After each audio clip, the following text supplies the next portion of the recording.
Buenas tardes, Rodrigo Agrelo. ¿Cómo anda esta tarde por Córdoba? ¿Hace frío en Córdoba? ¿Cómo anda? Bueno, me agarran en Río Cuarto. En Río Cuarto está, mire. En Río Cuarto. Hace más frío ahí. Hace más frío de aquellos. Corre un vientito helado, pero, más o menos. Rodrigo, legislador, buenas tardes. Es gratis Buenas el tardes. frío, es gratis. El frío es gratis. El frío es gratis. Antes que hay que comprar remedio. Ahí ya tiene precio. Bueno. Así que bueno. Bueno, Rodrigo, estamos complicados con el tema de reajustar la familia policial, ¿no? Caminera, jefes, estamos complicados. Bueno, a ver, ¿qué es lo que ha sucedido en la policía? Primero, uno tiene que pensar en los buenos policías. Sí, que son muchos.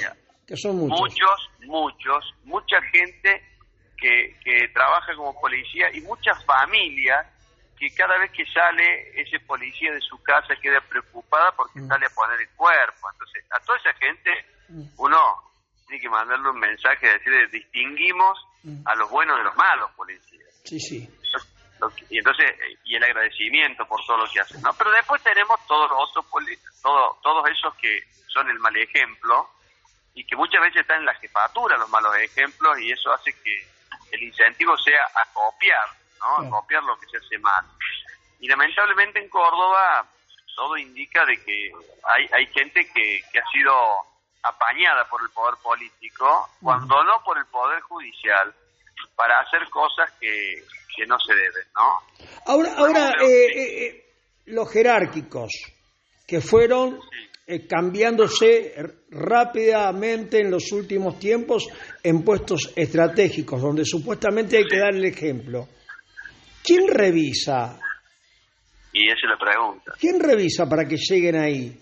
Mira, vos fíjate que yo creo que el poder político tiene mucha culpa en esto. ¿Por qué? Porque, por ejemplo, el caso de Mercado es un subjefe de policía que está preso en este momento, acusado de asociación ilícita, porque se dedicaban con una banda de policías a, por ejemplo, a hacer cuentos del tío, estaban en connivencia con gente que traficaba celulares robados en la Galería Norte, estaban en una serie de actividades. La Galería Norte no es que estaba escondida por allá en el fondo de la provincia. Está a la vista de todo, bueno. Está a la vista de todo, ¿no? Bueno. Entonces, esa banda, que está presa en este momento, al jefe de la banda, que terminó siendo subjefe de policía, lo habían denunciado en el año 2016 por un conjunto de actividades de este tipo, que después motivaron su procesamiento, y que ha hecho que, de algún modo se haya sido encubierto, porque en el Tribunal de Conducta Policial desde el 2017 ya tenía un sumario que se lo archivaron. Pero el sumario ha habido a la Secretaría de faltas gravísimas, o sea que para alguien que tiene una falta gravísima hay que fundamentar por qué le archivan el expediente. No, sin fundamentación, sin nada, lo mandaron al archivo al expediente. Bueno, alguien apretó F10 para que se borre eso. Bueno, a ver, eso es el poder político, ¿no? El poder político apaña en Córdoba este tipo de estructuras. Vamos a lo más alto del poder político, al ministro, que por omisión es responsable, ¿no? Yo entiendo, disculpe que no es culpable, pero es omisión por su responsabilidad y su cargo. Alguien le tiene que llevar la foja a su escritorio, permíteme, y le dice, este es el hombre. El que le acerca la foja debe tener vínculo directo con el ministro Quintero. Pero si lo ascendieron el comisario lo ascendieron a subjefe de la policía 4 o 5 años después de estar denunciado ante el Tribunal de Conducta Policial por falta gravísima.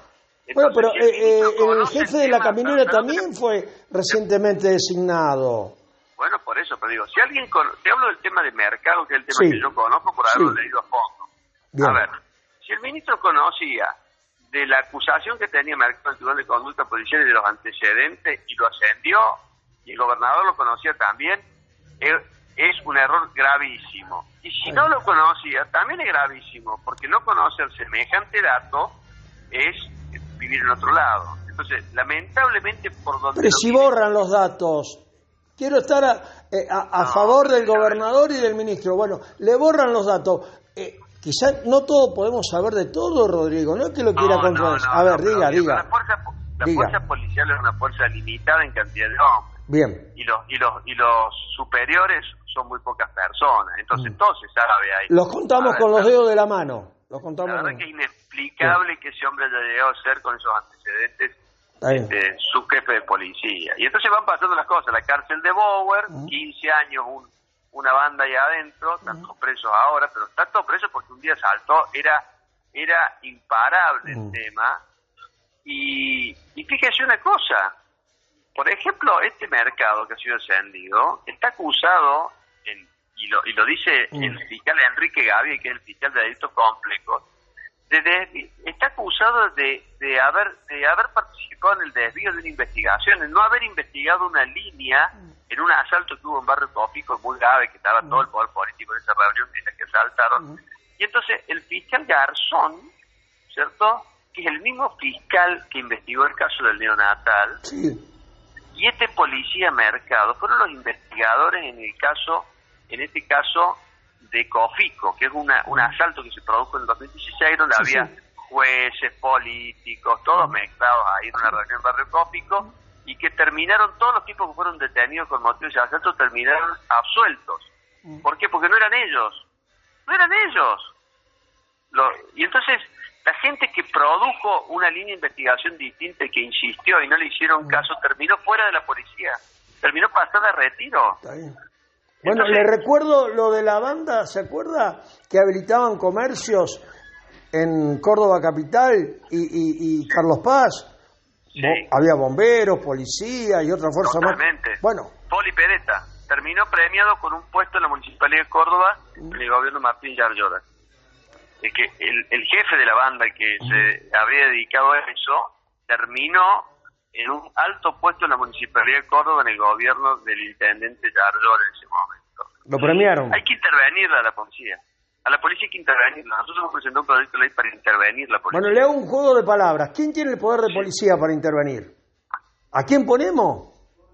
Yo diría que hay buenos policías que han sido pasados a retiro en los últimos 20 años, que tienen la experiencia y la poca de servicio suficientemente limpia como para participar de una intervención de la policía que le ponga orden, que disponga del personal que hay que disponer, que ordene el presupuesto, que reúna las áreas que haya que reunir y que sobre todo que le diseñe una estrategia mucho más efectiva en el control de la delincuencia que la que tenemos hoy.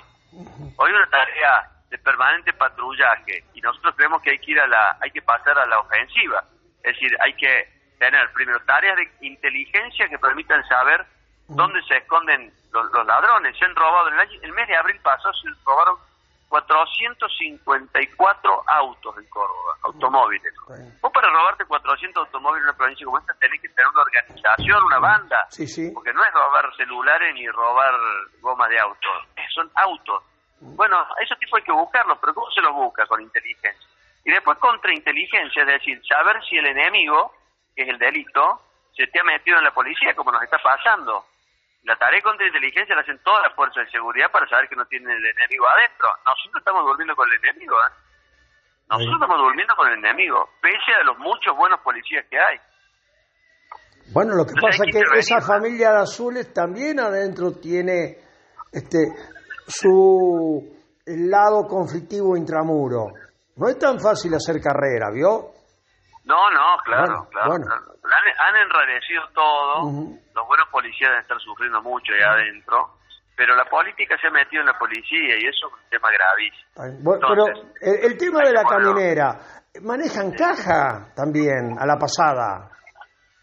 Bueno, la caminera recauda 43.000 millones de pesos por año, pero el policía, pero cuidado con el pobre policía que está en este momento en la ruta con un grado, ¿cierto? Ya hace frío.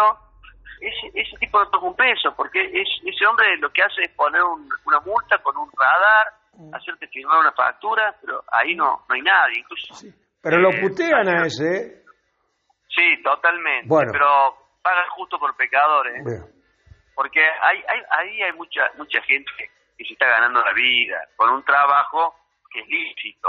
A ver, y entonces aparece un sujeto involucrado, un superior involucrado en cuestiones indebidas, y los pobres trabajadores terminan pagando el fardo, ¿cierto? Entonces, la verdad es que me parece a mí que hay que distinguir. Lo justo es distinguir. Una cosa es el tipo que teniendo poder se corrompe, y otra cosa es el trabajador que está en su puesto cumpliendo con orden, ¿no? Es muy distinto, es muy distinto. Bueno, ¿y cómo hacemos, Rodrigo? ¿Hay que debatirlo en la unicameral? ¿Se está debatiendo en la unicameral? ¿Hay que hacerse...? Se debatió el martes pasado un debate muy profundo sobre el tema, porque varios habíamos presentado, el Encuentro Vecinal había presentado el proyecto de ley de intervención de la policía. Había otros que habían pedido la renuncia del ministro. Yo digo que el ministro, aunque renuncie si continúan las mismas políticas de seguridad, el problema lo mantenemos, así que es un pedido que uno lo puede comprender, pero que es insuficiente, porque este gobierno tiene dos problemas. Uno, no combate la droga a fondo, no hay una guerra contra la droga en Córdoba, la droga está en todos lados. Y segundo, no combate la corrupción, está visto lo que está pasando en la policía. Entonces, si esas dos cosas siguen así, es en vano que sigamos. Y otra cosa más, tampoco este gobierno trabaja el proyecto de vida de los chicos. Hay muchos chicos que caen en la droga por falta de proyecto de vida y terminan en el delito. Y entonces terminan delinquiendo chicos que eran buenos y que un día se... Bueno, pero en la droga tenemos un problema, que hay más compradores que vendedores. Bueno, lo que pasa es que la oferta promueve la demanda. ¿Por qué? Porque ¿cómo comienza la cosa? Al chico se le acerca a alguien y le ofrece un cigarro de marihuana. Primero se lo regala, después se lo regala, después le da una línea de cocaína. Y cuando el chico ya está en adicción, le dice, hay que pagarla. No hay más freno, claro. Y ahí se produce el delito. Es que el chico que sale a robar para poder proveerse de droga y conoce antes la cárcel que la vida. Y a veces hijos de trabajadores, de buenas personas, que se fueron a trabajar temprano a la mañana y volvieron a la noche. Yo le diría la mayoría, no a veces.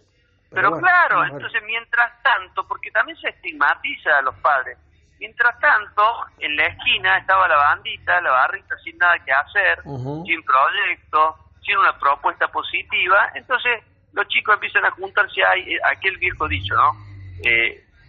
Cabeza desocupada, taller del diablo. Entonces, cuando el chico no tiene nada que hacer, se junta con lo que puede y a veces la esquina está en una mala junta y las cosas terminan mal. Entonces, yo conozco gente buena que tiene los chicos presos, gente buena que tiene los chicos presos. Y entonces, ¿por qué es eso? Por la falta de oportunidades. El Estado se ha retirado de los barrios y muchos chicos que podrían haber sido chicos útiles para la sociedad terminan presos, conociendo ante la cárcel que la vida. Esa es la tragedia que tenemos en estos tiempos. Bueno, pero usted me habla de una labor de inteligencia. Por ejemplo, hizo un reconto del robo de automóviles. Aterra ese número, la verdad tremendo. Casi 500. Si vos lo proyectás, estás hablando de 4.800, 5.000 autos por año. ¿Dónde escondes esos autos? Necesita una organización. Está bien. Ahora, ¿cómo es el trabajo de inteligencia? ¿Tenemos la policía preparada? Después, las velocidades... Pero ¿y las velocidades con lo judicial? Que de pronto también tenemos alguna falencia marcada, ¿no? No hay ninguna duda. Bueno. No hay ninguna duda. Ahora, pero si vos tenés una policía, vos tenés que tener primero un poder político que no influye sobre el poder judicial.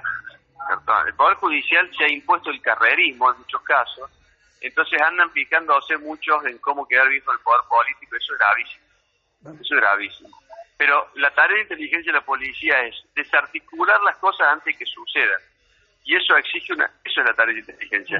Enterarse antes para ir y golpear a donde hay que golpear las bandas. Y entonces, esa es la forma de que no sucedan los robos de autos. Mira, estaba sucediendo en Córdoba el robo en Córdoba ciudad, ¿no? Había una banda que se dedicaba a robar gomas. Hasta que alguien se enteró y empezó a buscarle la vuelta, a alguien que los vecinos le llevaron alguna idea. Y cayó una banda, había policías metidos. Cayó una banda que estaba robando gomas de autos. Encontraron 1.000 gomas de autos, tipo. 1.000 gomas de auto. Entonces, pero no fue una tarea de inteligencia que se hizo. Alguien habló. Claro, pero la tarea de inteligencia es cuando vos controlás los movimientos, hay siempre gente que informa. Bueno, Esa tarea hay que hacerla. Y la otra es controlar hacia adentro, lo que se llama contrainteligencia, que no tenga yo adentro al enemigo. Y la otra es luchar contra la droga, que en Córdoba directamente hay 1 dron y 4 escáneres para toda la provincia de Córdoba. La policía antinarcotráfico. Imagínate, los narcos se ponen de risa. 1 dron y 4 escáneres. Tiene 66.000 kilómetros de ruta Córdoba.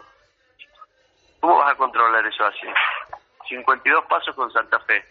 Entonces, todo esto tiene solución, ¿eh? No es que yo esté diciendo algo que sea imposible. Todo esto tiene solución. Si hay un plan, si se afectan los recursos a eso. ¿Cierto? Si vos le pones plata, por ejemplo, la capacitación policial, y vas a mejorar tu capacidad de lucha contra la droga. Hay 659.000 pesos presupuestados para todo el año en capacitación. Yo lo que veo es que se cambian los jefes de la policía en Córdoba como la ropa interior. Todo. Bueno, por eso, porque van de crisis en crisis, porque siempre saltan estos problemas que terminan haciendo volar. Entonces, si no se toma una medida de fondo y se limpia la policía de los malos policías, se hacen tareas de contrainteligencia, se pone a gente decente al frente, bien, vamos a seguir sufriendo. Bueno, pero le pongo un mojón, que lo conozco. Desde el calamuchitano, Julio César Suárez, convocado por el malogrado José Manuel de la Sota, desde ahí para acá fue una trituradora de carne, de nombre, de sabotaje, y ya no sé qué término utilizar. Sí. Existen muchas medidas simultáneas de gente que conozca. Yo creo que poniendo 5 o 6 comisarios generales que se hayan retirado en los últimos 20 años, que tengan poca de servicio como corresponde. Existen, dice usted, existen. Porque era buena gente. Existe, dice. Bueno, para usted existe esa posibilidad. Sí, para mí totalmente. Totalmente existe. ¿Va a continuar el debate en la unicameral? Y sí, porque este es un tema permanente. Bueno. Toda la semana nos enteramos de algo nuevo. No, esto vuelve, con seguridad. Bueno. Seguridad. Bueno. Rodrigo, un gusto. Hablamos de un tema un abrazo grande. De mucha actualidad, muy conflictivo, muy grave, y que tenemos que seguir poniéndolo en el tapete, porque si no, la solución no va a aparecer nunca, ¿eh? Así es. Si no lo desnudamos a la problemática a fondo, solución no aparece. Pero tiene solución. Bueno, con decisiones correctas tiene solución. Déjeme que le compra esa oferta. Buenas tardes, buenas tardes, gracias. Un gusto. Rodrigo Agrelo, del sector vecinalista, legislador provincial, en una tarde.